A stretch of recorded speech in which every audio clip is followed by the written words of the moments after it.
ტბა სადაც ახლა ჩვენ ვიყოფებით იმ ტერიტორიის ნაწილია, სადაც სუფსის პორტი უნდა აშენებულიყო.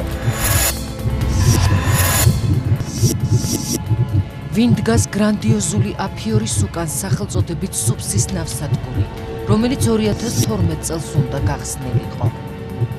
2012 წელია 750 მილიონი დოლარის მოდელობის ინვესტიცია უნდა იყოს ჩადებული. თეთრიც არ არის თუ არ ჩავთვით ნახევრად დაშრობილი პატარა ბუნებრივ ტბას. 35 ოჯახს ლანჩხუთის რაიონში მიწები სწორედ ნავსადგურის მშენებლობის საბაბით ჩამოართვეს.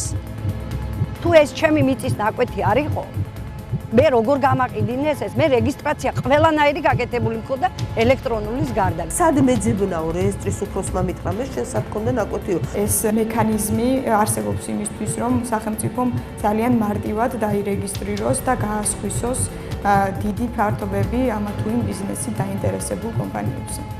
გურულების გაკოლაკებას ადგილობრივი დეპუტატის გარდა ისევ პრეზიდენტის მეგობარ ძმებ შარანგიებთან მივყავართ.